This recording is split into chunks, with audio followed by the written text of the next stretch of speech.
done it! They have gone back to back for the second year in a row! What They is have won up, the Stanley everybody? My name's DG, and I am joined by my lovely, beautiful co-host, and that will be Milkman. I am sorry for the wait. I am sorry for the wait, Little Wayne voice. It has been a minute.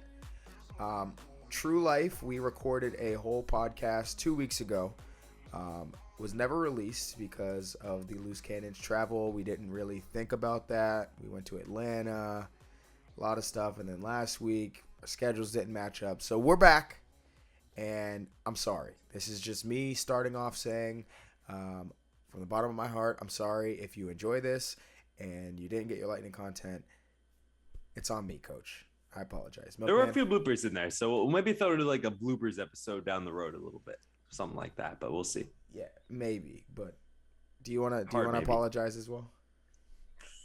I am sorry. I mean, I was there for it. I know I missed the episode before. My lazy ass fell asleep. I tried to stay awake. I got up early for work that day. Tried to stay up the other night. Just excuses are excuses. It happens. But no, I was there, and it was actually a really good episode. But I mean, it was a great episode. We had Connor Smith on and everything. Connor was awesome too. It was actually a fantastic love that guy. episode. I was feeling really good after it, but that's okay. We'll pick up hard from here.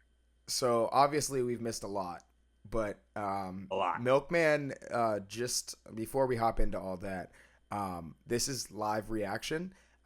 So first of all, I'm very pissed off at Milkman. Very pissed off at me. Milkman. Yes. Very Directly. Okay. Directly. I kind of know this is going at. Directly okay. I know at this you. is going. So quick little backstory. Me and Milkman, we go back. Milkman and I, should I say. Let me be proper in this explanation. Grammar. It's a thing. Milkman and I have been going to Buccaneers games since we were 8 years old. Okay? The only times that we never went to Bucs games together was the duration of college. Obviously, I went to school in West Virginia. You went to school at UF. It's just too much to travel. I couldn't do it. Immediately upon graduation, we both continued this tradition where we would get out. If it's a 1 o'clock game, we're out there at 8:30. Even the 8 o'clock games, 9, 10 o'clock. This week, Milkman has decided he's just going to stay home for the biggest fucking game. I need to get the Loose Cannons in here. This is the biggest fucking game, and Milkman is going to fucking miss it. Actually, let's do this live. I'm going to fucking call Sammer. I'm gonna give you a chance. You're not gonna be able to hear him, but that's fine. Go ahead, explain it while I'm calling Sammer to get him on the line. So, long story short, and I'll try to be quick here. My father, he's obviously, as Devin prefaced here, he's the one who had the season tickets. He's had like 8+ All right, pause. tickets. I'm sorry, Sammer. We are live on Loose Pucks right now. I'm just gonna put you through the mic. I want you to tell me why Milkman will not be attending. He's gone to every game this year, and he's deciding to sit out when we play the Saints. Do you have anything you want to say to him? He's been to every home game? Every home game, and he's sitting out on the Saints game. Do you have anything you want to say? Why is he sitting out? I don't know. He's in the middle of trying to explain it. He can't hear you right now, but there's no excuse, right? Like, no. Why would you change the mojo? Why would you even screw with that? The football gods have allowed us to be undefeated so far at home. You don't take anything away and you don't add anything. What's wrong? Does he even know anything about football at this point? I don't think he does. I really don't think he does. I've never even played. I might have never even played. It's fucking bullshit, right? What the fuck is wrong with this guy? There's a lot wrong with him. All right, thanks for the on this guy to fucking try to pull out of the home game that we won every time he's been in attendance. Now he wants to fucking do this. Yeah, it's fucking bullshit, right? All right, so the GM has spoken. He's not. The GM has spoken. Thank you for that. Just had to get you on Loose Pucks real quick. Guest appearance, Sammer Ali. Thank you, sir. I'll talk to you later. Oh yeah, you have to drop this tomorrow, please. Thank you. Love you. Bye. All right, so Sammer's obviously he's the OG guy. He's the guy from Loose Cannons. Started the Loose Cannons podcast. He's for the Bucks. is one of the main guys behind the Loose Pucks Get podcast. to your fucking Obviously, point, it's man. Devin. Get to your point. All right. So my father, he's been the driver of the Bucks, and from the beginning of my life, Absolutely. forever. He is the party. He is the party. The driver. He has the tailgate. He has the grills. He has the tables. He has everything when it comes down to it, and he's the main driver behind this. He just recently had surgery a few days ago. He had a hernia. He's been in a ton of pain. He can't make it to the game. He can't do it. So my brother, Camilo, you obviously know Camilo, he lives in Orlando. So he said that he's not able to come to the game as well. And at the end of the day, and this sounds bad, but one of the main reasons I go to the tailgates, I go to the games, is to see my family, to see my brother, to see my father. Because just with our lives, we're busy. He runs his own business. Camilo, he's busy as hell too. I'm busy. I'm running my... we're just busy. So, like, we get together. It's so communal on those Bucks games. We know that we're getting together.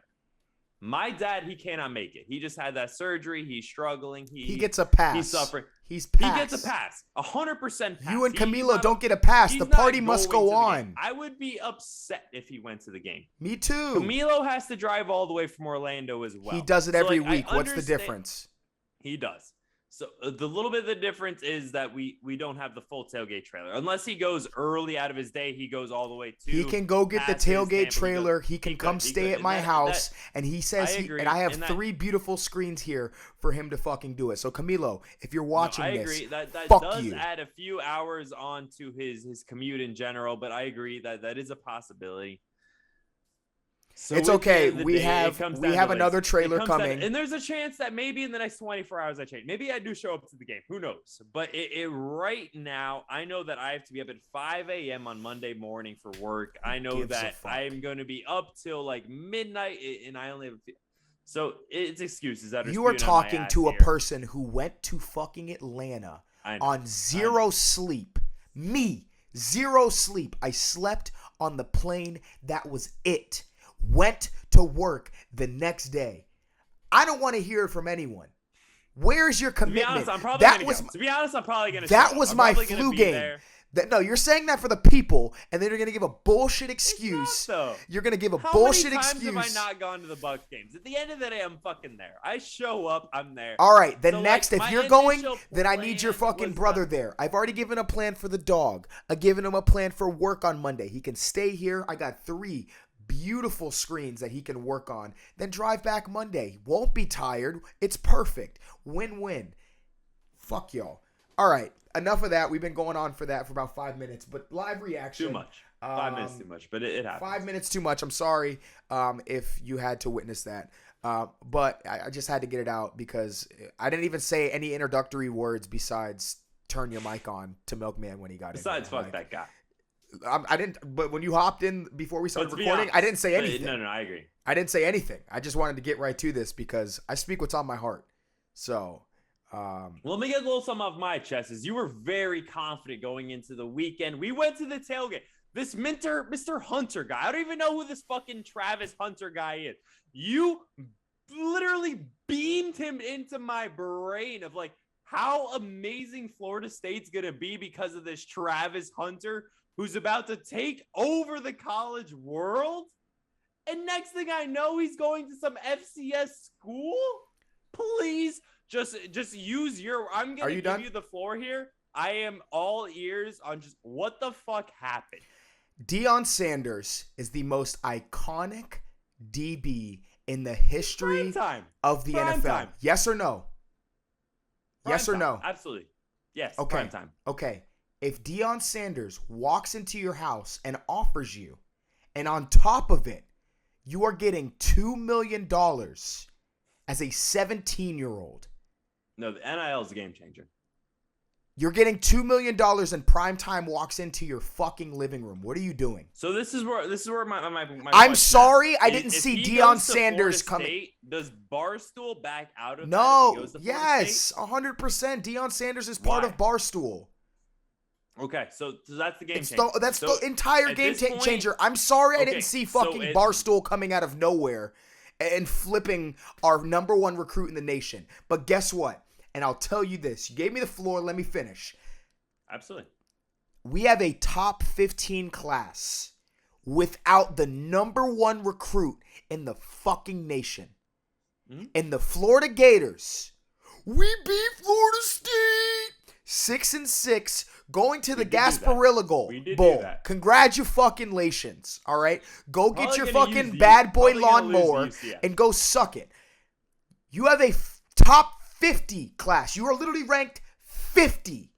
We have a top 15 class without the number 1 player in the nation. That is it. That shows you the direction of Florida, and that shows you the direction of Florida State. It's going to be a real fun year next year. That's all I'm going to say about it. We made a pretty straight up bet. We made a straight up bet about it, and we'll see what happens with it. We will see. But I'm intrigued, to say the least. I mean, scared money don't make money. I know you love that saying more than any other saying. Everybody says that. I know you love that saying more than any other saying in the world. Scary money don't make money. So dumb. But I'm actually intrigued to see what Billy Napier does. I mean, at the end of the day, he's bringing in good hires. You guys got Kamari Wilson, head coach at Louisiana Monroe. So like, it's not like he has like some amazing background. I mean, he worked with Dabo at Clemson. He worked at Alabama here. So obviously he has the background. But can he put it together? It's going to be the first test. So we're going to see how he does at UF. We're going to see how he does in the next few years. We obviously have a straight up bet to see overall record, just how it does. Yep. You guys obviously have the better draft class over the last, not draft, but recruiting class over the last couple of years. So we'll see how it transpires. I'm intrigued. If Norvell doesn't get it together, he's fired after this year, period. And should be. 100% I agree. But let's get into more hockey, baby. How about the Bolts? I'm going to put it in the notes if you don't want to listen to arguments for the first just like fast forward 7 or 8 minutes. Easy. 11 minutes we've been at this. Wow. 11 minutes and 44 seconds. Way more than I thought. Yeah, but welcome back to the Loose Pucks podcast. Sorry, we just this is our outlet as well, guys. How about them Bolts, who are now sitting on top of the division with 42 points, tied with the 42? Maple Leafs. And the last time we played the Maple Leafs, we won. So in my mind, we're the number 1 team in our division. Florida has cooled off. COVID cases are fucking rampant, and knock on wood, they have not affected any football teams or hockey teams in Tampa. It's probably going to jinx it. I knocked on the wood, but there's wood behind you if you just want to go ahead and knock on that. All right, cool. Right here, my desk. All right, cool. But the boys are rolling. I announced them dead. Complete emotional overreaction. And not even like considering potentially dead. Like you announced them actually dead. Actually dead. Yeah. It's okay, and I can't wait to go. Listen, I love my team. I can't wait to go back and look like a jackass because half the things I say are stupid takes. That's why I have a podcast. Is it really a podcast if you're not giving stupid fucking takes? Honestly, it's gotta be evolving. Exactly. I agree. So, fuck it. I'll pull it back and I will wear it on my. And when we start having, people within the organization on, I'm gonna straight up ask them, "What do you say to people who, pronounced you dead after 12 games? What do you say to them?" Which, spoiler alert, we do have coming in the near future. Spoiler alert. I didn't say any names. I just said spoiler You just gotta alert. Boom, pop up with it and then be like, damn, they're up to something. But thanks for spilling the beans. We do have some things in the work, 2022. Just wait on it. Holidays are pretty crazy right now, but 2022, just wait on it. We got some good shit for y'all. We're not going to do like a traditional podcast where we recap every single game. I think we're just going to talk more from like an overall perspective of what's stood out to us since we haven't talked to you guys in, I don't know, has it been 3 weeks, 2 weeks? Do you mind if I steal the floor from you for a second and talk about Taylor Radish for a second? It's all you. Because that man has taken my heart. He went from being nothing, like literally being Syracuse crunch, begging him for something, like show us that you exist, like just show us that you have an impact on the ice, to putting up goals every freaking game. Like this guy is showing that he is not only contributing, but he is a major aspect into what this team is contributing into the playoffs. So Taylor Radish to me has been a major step up within not only the last few games, but just within the last month in general. And not only having that shorthanded goal that he had, be just the catalyst that jumped him up. But ever since that, not only is he been attributing through the games, through just consistent pressure on offense, through the forecheck, but he's actually been producing on offense. And that's where I want to kind of give you the floor a little bit, because you called out Taylor Radish. You put the loose puck, the aura of loose puck on Taylor Radish, and you put it on him. And do you want to know why he's doing good? Tell me. It's the loose puck's blessing. It you is. Talk shit about someone else. You talk shit about him enough, they fucking turn it around. Started it off the rip. I wasn't super high on it. Well, okay, here it is. You just want to see the track record? Talk shit about Steven Stamkos the first episode. This dude is playing out of his fucking mind. He's skating like he hasn't skated in God knows what, 4 years?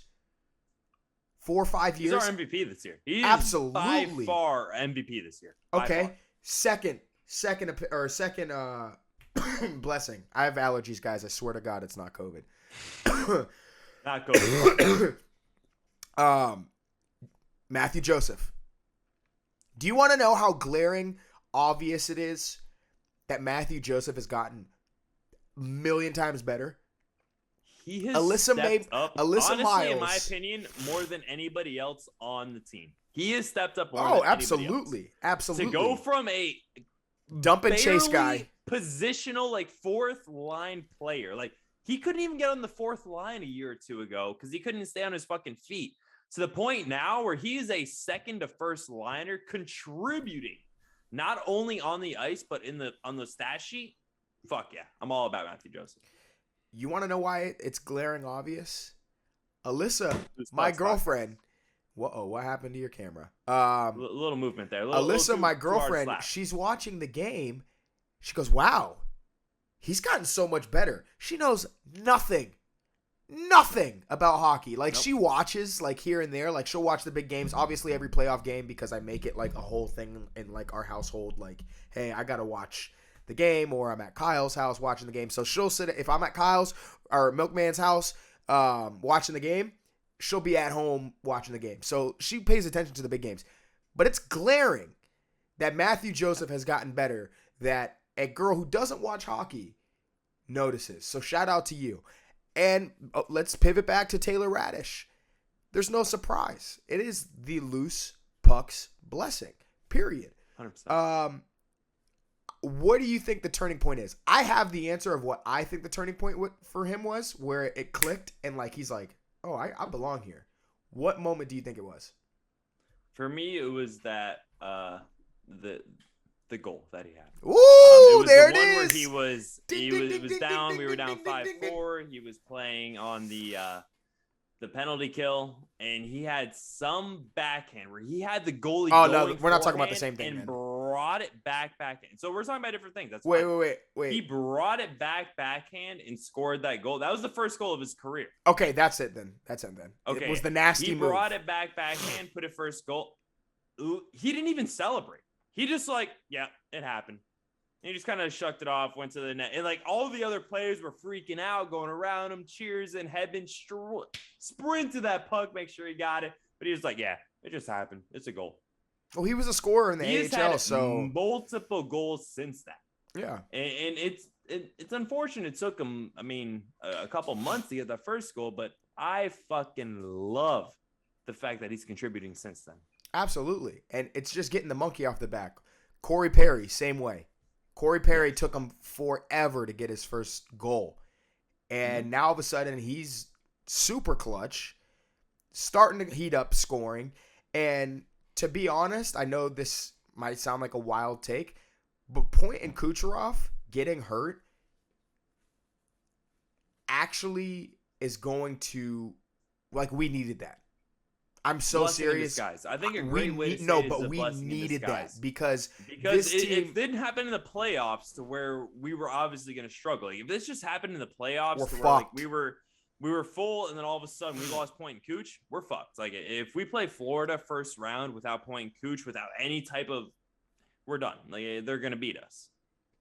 But the fact that we figured out a way to be able to win without our best players, without Point, without Cooch, with Hedman not even playing the best that he is.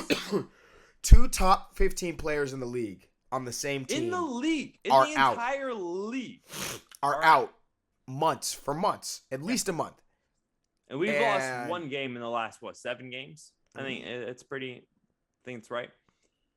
To an Ottawa Senators team who has actually surprised a lot of people, and they've had some quality wins over the past, couple weeks. They whooped Florida's ass. Yeah, we did not expect them to beat us. They shut us out. They went to Florida, destroyed them. So Ottawa, they turned up in the last. So we get a quality win from weeks. Them against them tonight, and I just want to say this: I couldn't have been more wrong about Steven Stamkos, and it's so refreshing to see him play the way he's playing. So shout out to Stammer, 900th point tonight.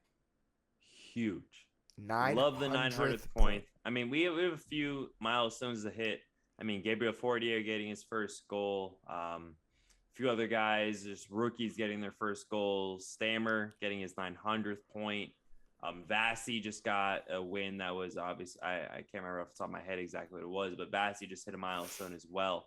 So just John in Cooper, general, everybody hitting their fastest coach to 400. Cooper just got the most wins within the shortest amount of time. So just everything is going the way that we expected it to go, which is a little weird, but we hope it goes that way. We hope it continues that way. And the way that happens is our third and fourth line stepping up the way they have. The way that Corey Perry, the way that Katuk, the way that all of those guys on the bottom few lines have stepped up to fill in the third and fourth lines that we've struggled the last couple of years, or not even struggled, but that have stepped up to get us to championship level that we've had. We need that to happen. Absolutely. And that's something that didn't happen the first couple of months, and it is now. And we're seeing in the win column without our best top players. And I am so excited to see what Braden Point and Kucherov does when they get back in. And at this point, I don't want them rushed back. I want them 100%. I saw a video of Cooch skating on the ice maybe this morning for our morning skate. He was not going full speed. That's fine. At least he's back on the ice and he's moving around. That's a good sign. Point is definitely, I think Cooper said the other day, Point is ahead of Kucherov in the rehab area of things. And a reporter asked if he was going to be back before Christmas. He said it would be a Christmas miracle. So to me, sit their ass down. Do not rush them back. That's the question I want to give to you. The fact that with how this team has been doing, knowing Kucherov, knowing Point, knowing multiple players are not playing, do we rush them back at all? No, you do not, because I think you're seeing it like they're literally growing in the middle of the season and they're becoming bigger roles. They're stepping up. We called for it. Like, where are these? Like, at some point, these young guys have to step up. Fortier, a dude that we weren't even talking about, comes up. And we pointed out his first game that he played, like, yo, this kid's got some skill. He's come up and made an impact. Barre Boulet, I know they keep sending him up and down, treating him like a fucking stray dog, but when he's called upon, he's stepping up. We bring in Riley Nash. So now what you're seeing is, so Riley Nash obviously is an older veteran player. He's not young like the other ones, but hey, he's a depth player. He's the guy who's going to fill in a role. But that's my point exactly, is now what you're doing is you're building that depth, getting that experience, that extra ice time, extra 2-3 minutes a game, that adds up. Like, you add that up over a month, that all adds up. Like, that's Absolutely. An hour of ice time, so that you wouldn't have if a Point was healthy and a Kucherov is healthy. Obviously, yes, we would love them back, but the timing of the injuries are good early in the season. We're getting our feet wet. We're starting to figure things out. Power play still going to struggle, but it's always going to struggle when you don't have it's never going to be as explosive as it is without a Kucherov, and especially without a Point. So it's so one-dimensional without them. It's not even funny. Like, there's points where they're just passing Power play right now than our first power play. We're making sure that our second power play, like the second minute, if God forbid we don't score in that first minute, is working, because Cooch and Point are the catalyst to that first power play. Like, Point in the middle and Kucherov on that right side is what generates that. And then getting Stammer open on the left for that one That timer and that's exactly what it does. It opens it up to because you have to worry about all three. Yep. When we have Palat out there on the right, they rush it. And still to this day, as soon as Palat's on that right side, they just fly to him as soon as he gets the puck. And he doesn't know what to do. He struggles with it. He tries to get it away, and then he makes a turnover, and it gets out.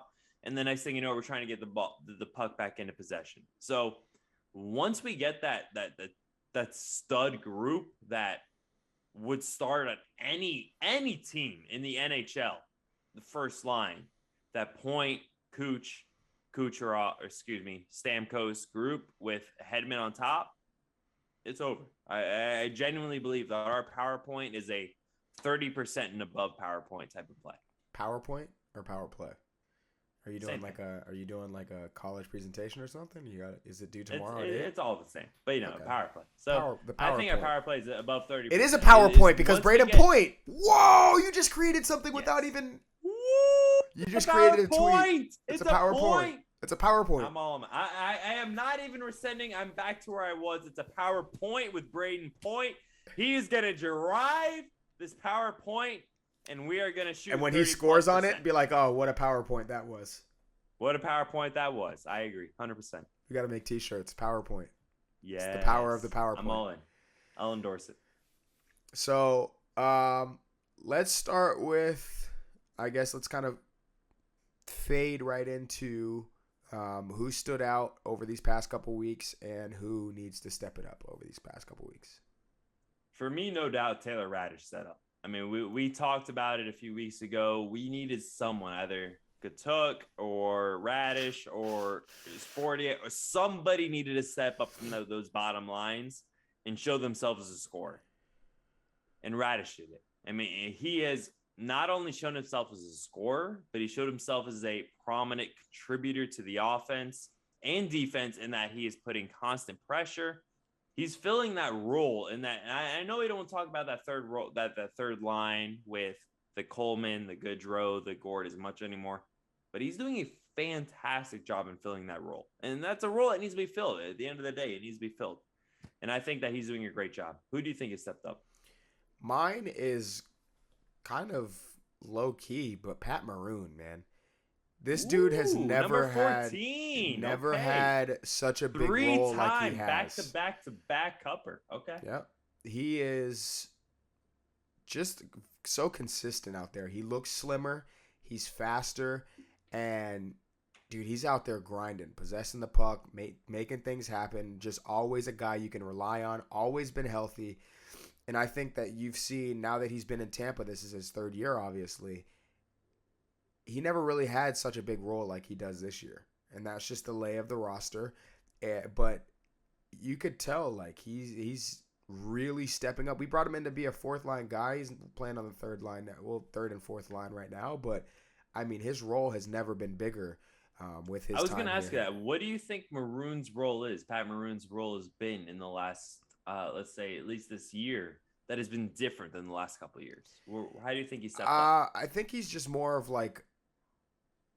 a grinder, I guess. Like, he's always been that kind of like grinder player, but like he hasn't done it, at least here in Tampa, like he has this year. And I guess it's just standing out to me more. Is like, wow, he's really hustling. Like, usually he's just like the bigger, possessing the puck type of guy. He's always going to be that type of guy, but he's the goon. He's the goon of our the team a little goon bit. all And he as was well. The last couple of years. He still is the goon, but he is. He's grinding, bro. Like, he's out there making shit happen. The puck. Yeah, and when we're on offense and he gets work the puck, work of art. He does not let it go at all. No. He's been amazing for us. So that's the person that stepped up to me. What about the one that needs to step it up for you? I know where you're going with this.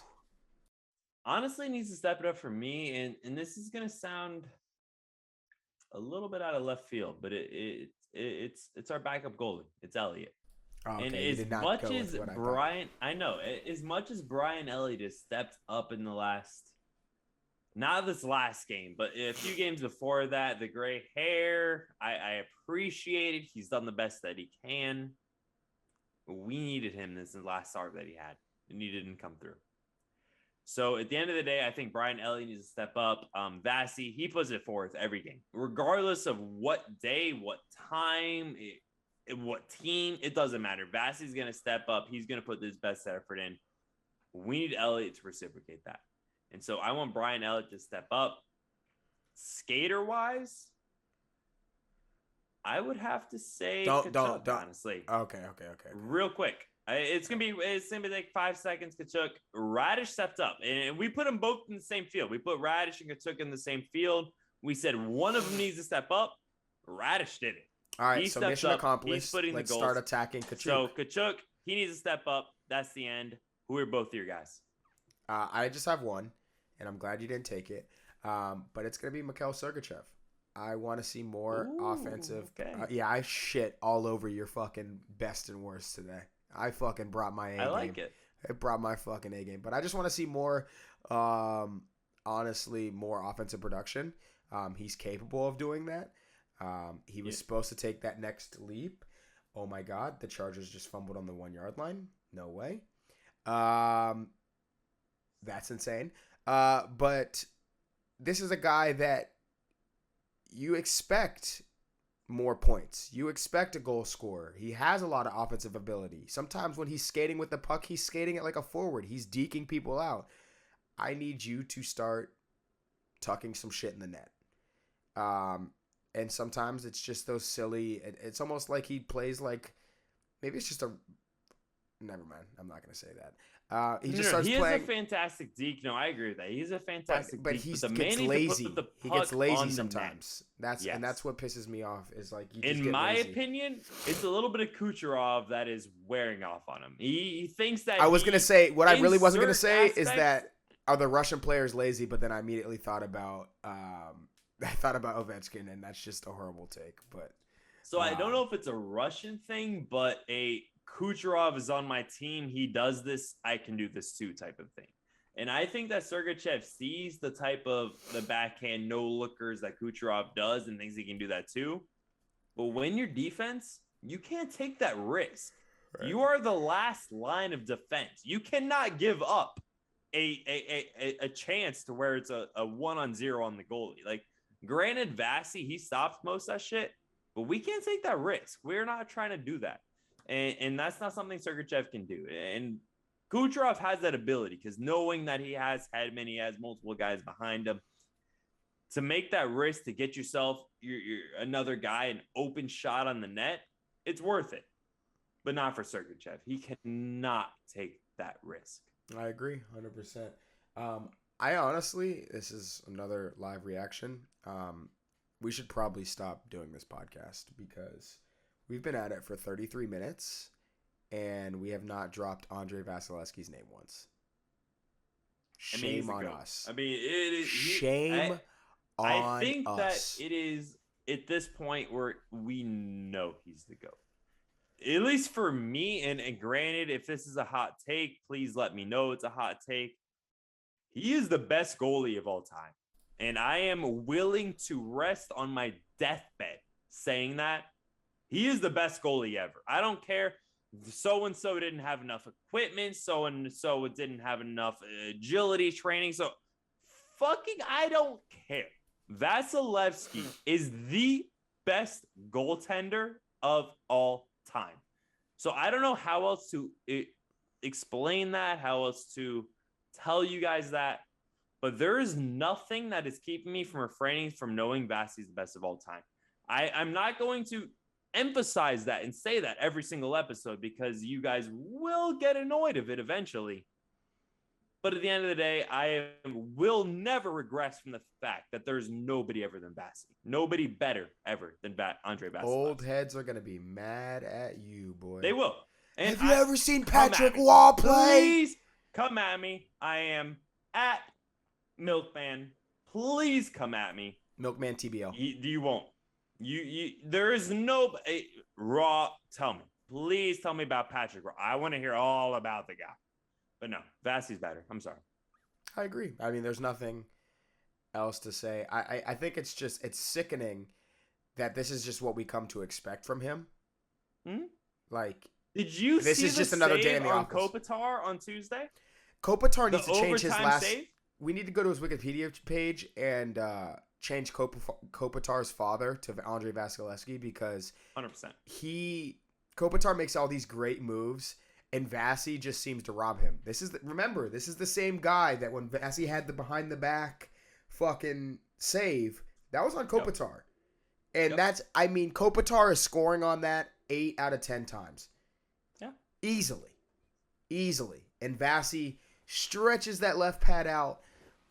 The fact that his leg is so flush with the ice that there's literally no room Pain me to watch for anything. Like it's sickening how flexible and just like 6'4". he can like he knows exactly what each shooter's gonna do. Like how do you know what each shooter's gonna do when they're moving that fast up the ice? Like, oh, it's Kopitar, he's definitely gonna do this move. You know, like that's not only is it an athletic thing, obviously it is an athletic thing, but it's also a mental thing as well. It's also doing your time, knowing what players are more prone to do what, and he takes but all it's of that happening into like account that and fucking stops them on the spot. It is you're rotating lines mind-blowing. between 4 lines and they're moving at 100 miles an hour. How do you process that like so quickly? Because that's all it is preparation and tendencies. Because each player, he kind of plays a little bit different. Like he's watching film on these guys and he knows what their tendencies are. And shout out to whoever's in the office. Nigel Kerwin, the video coordinator, is probably breaking this stuff down for him. But I mean, phenomenal. Whoever is the goalie coach, the video people, Vasi yourself. Fucking give them the keys of the city, man, because these guys are phenomenal at what they're doing. I mean, there's no one even there's Vasi. We've said this many times, and I'm going to keep saying it. There's Vasi, and then there's everybody else, and there is a huge gap between Vasi and everybody else, and he is another big reason why something that edged me, that got me a little riled up on the last game. The Tampa Bay Lightning gave Jonathan Quick a star in the last game. He did play. Remind me, we fucking beat them, and Vasi did not get a star. Oh, that's fucked up. So they gave Jonathan Quick a star. The fucking loser goalie who gave up 3 goals, but did not give Vasi a star. That's fucked up. I didn't know they So did that. to me, fuck you. I think that's bullshit. I'm out on that. Jonathan Quick, if you're in a situation where you like make 50 plus saves, you only let up 1 goal, you lose 1-0, yeah, take your star, be happy. You lost, but be happy with your star. Jonathan Quick did not deserve that star. He fucking took a lap around the ice as a loser, giving up 3 goals. Fuck that. I'm out. I want to know your opinion on that one. He was balling though, bro. He was. He made some saves that he should not have made. I will give that to you. Listen, Palat that game had a wide open net. Started on that one. And you need to chill out on Palat because Palat has stepped up too. So we haven't got to made that. That goal, right? It's 1 goal. I'm dude. sorry. It's one goal. That was unnecessary. But Jonathan Quick's save was ridiculous. Like it was. I think the game was tied 1-1, and it could have been easily 2-1. It was an open net. He was genuinely. Jonathan Quick was balling, but so was Vasi. They were peppering him, and the craziest thing is LA has gotten a lot better. They are. They said on the broadcast too. Dave Anderchuk said that. They used to be this big bruiser team, but them boys are quick. Kempe, that motherfucker, is quick as fuck. Kopitar is fire. They got some players on. They got some firepower over there in LA, and I think that's good for hockey because it was fun when LA was good. Like we need all of those Cali teams used to be good. San Jose, Anaheim. LA Kings, they also said this on the broadcast last time. Like that used to be brutal. Like back in the day when San Jose and LA were like really good and Anaheim was always in the playoffs. Like imagine being a Tampa Bay Lightning team and then you have to go out there to the West Coast and then play those 3 teams. Like fuck that. Fuck Those teams that. are I'm out. fucking. I'm out. That's what the new East thing is. That's the whole. I'm gonna face the Lightning. I'm gonna face the Hurricanes. I'm gonna face the Panthers in the same. Yeah, Fuck on the that. yeah, on Who the same wants road to trip. place That's brutal. the Lightning, the Hurricanes, and the Panthers in the same? Nobody wants to do that right now. Yeah. It's the same thing back then. Yeah, absolutely. That's a great point. I didn't even think about it like that, but yeah, they do. The Kings are down. We're down in Fort Lauderdale today, and Ottawa was down there Tuesday. So they just flip flop. So whenever you do that road trip, I guess you just hit that whole East Coast. It makes sense, but that's brutal. I wouldn't wish that on anybody. Those are 3 brutal games within a week. That's brutal. Shoot the puck segment. Let's start wrapping things up. We've been going for about 40 minutes. Yep. Go ahead and shoot the puck. It's been a little while. To me, number one is the Taylor Radish. I brought him up earlier. The guy stepped up. And we called him out. And not only him personally, but just the whole line in general. The Kachuk, just the 48, just all the young guys. Somebody needed to step up and take a top 6 role. And I think Radish has done that. So I'm extremely happy with Radish. Sidebars, Vasi, he's still been fired. I just hope he keeps it up. In general, Stammer, he's been fired. I hope he keeps it up. I cannot wait for our injuries to get healed up and being Cooch and Point. But for me, my shoot the puck, I hope that Radish, if he maintains what he's doing right now, I am very excited to see what his future is in the next couple months. Love it. What about you? My shoot the puck segment has to go to the whole team. You had every opportunity to sit around and pout, bitch and moan. Our best 2 players are out. Oh my God, the season is over, or at least for now, it's over. You could have packed it in, not gave a fuck. Obviously, come back strong after the All-Star or second half of the season after the Christmas break. All this bullshit, but you guys nutted up. The excuses were there. They were optional. They could have taken literally all the way there. Hangover, all like Stanley Cup hangover, everything. But these guys nutted up. They stuck together. They practiced hard. They grinded. They started putting these lines together. Young guys stepping up. It was very eye-opening, and from a fan's perspective, that is so refreshing to see how hard a team is fighting. And you can tell that they care. In the beginning of the season, I didn't think they gave a damn. They did not look like they gave a damn about anything going on in the game. You can tell. You can see when they're scoring these goals how much it means to them. You can hear the electricity in the crowd. Like, it sounds like some fucking playoff games. Like when Vasi made that save, that literally made me feel like we were in a playoff game, like overtime and games on the line type stuff. Like. You could. So, do you genuinely feel like this is a line thing? Is this a team thing? Is this a coach thing, or is this an entire organizational thing in general? Organization from the coaches.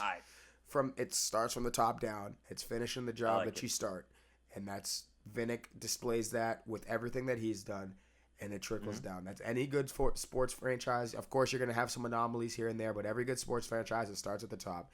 John Cooper, hell of a coach. Can't believe I ever wanted him fired.